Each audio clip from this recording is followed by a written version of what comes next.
ಪಾಕಿಸ್ತಾನ್ ಜಿಂದಾಬಾದ್ ಅನ್ನುವಂತಹ ಘೋಷಣೆ ವಿಚಾರಕ್ಕೆ ಸಂಬಂಧಪಟ್ಟಂತಹ ಬಿಗ್ ಅಪ್ಡೇಟ್ ಅನ್ನ ನಿಮ್ಮ ಪಬ್ಲಿಕ್ ಟಿವಿ ಈ ಕ್ಷಣಕ್ಕೆ ಬ್ರೇಕ್ ಮಾಡ್ತಾ ಇರೋದನ್ನ ಗಮನಿಸ್ತಾ ಇದ್ದೀರಾ. ಎಕ್ಸ್ಕ್ಲೂಸಿವ್ ಅಪ್ಡೇಟ್ ಅನ್ನ ಬೆಳಗ್ಗೆಯಿಂದ ನಾವು ಕೊಡ್ತಾ ಇದೀವಿ, ಅದನ್ನ ಮುಂದುವರಿಸ್ತಾ ಇದೀವಿ. ಪಾಕ್ ಪರ ಘೋಷಣೆಯನ್ನ ದೃಢಪಡಿಸ್ತಾ ಎಫ್ಎಸ್ಎಲ್ ರಿಪೋರ್ಟ್ ಅನ್ನುವಂತಹ ಪ್ರಶ್ನೆ ಇದೆ. ಪಾಕ್ ಜಿಂದಾಬಾದ್ ಘೋಷಣೆ ವಿಡಿಯೋ ನಕಲಿ ಅಲ್ಲ, ಬದಲಾಗಿ ಅಸಲಿ ಅನ್ನುವಂತಹ ವಿಚಾರ ಅಭಿಪ್ರಾಯ ವ್ಯಕ್ತ ಆಯ್ತಾ ಎಫ್ಎಸ್ಎಲ್ ತಜ್ಞರಿಂದ?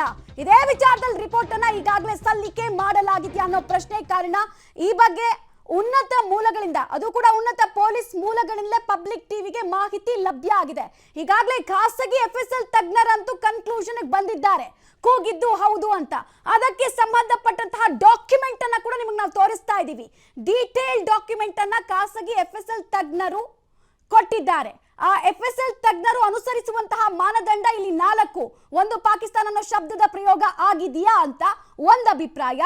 ಎರಡನೇದು, ಕಂಪ್ಲೀಟ್ ಆಗಿ ಒಂದೊಂದು ಶಬ್ದಗಳನ್ನ ಕೂಡ ಅನಾಲಿಸಿಸ್ ಮಾಡಿದ್ದಾರೆ. ಪಾಕ್ ಅನ್ನುವಂತಹ ಅನ್ನುವಂತಹ ಶಬ್ದದ ಬಳಕೆ ಆಗಿದ್ಯಾ ಇಲ್ಲಿ ಅಂತ ನೋಡಿದ್ದಾರೆ. Lip sync, video audio sync ಆಗ್ತಾ ಇದೆಯಾ ಚೆಕ್ ಮಾಡಿದ್ದಾರೆ. ಆಮೇಲೆ ತುಂಬಾ ಜನ ಹೇಳ್ತಾ ಇದ್ರಲ್ಲ video edited, cut and copy paste ಅಂತ, ಅದ್ಯಾವುದು ಅಲ್ಲ, ಇದು ಅಸಲಿ ವಿಡಿಯೋ. ಇದರಲ್ಲಿ ಘೋಷಣೆ ಕೂಗಿದ್ದು ಹೌದು. ಉಗ್ರ ಪೋಷಕ ರಾಷ್ಟ್ರ ಪಾಕಿಸ್ತಾನಕ್ಕೆ ಜೈ ಅಂದಿದ್ದು, ಜಿಂದಾಬಾದ್ ಅಂದಿದ್ದು ಹೌದು ಅನ್ನೋದನ್ನ ಬಿಂಬಿಸ್ತಾ ಇದೆ ಖಾಸಗಿ ಎಫ್ಎಸ್ಎಲ್ ನ ರಿಪೋರ್ಟ್.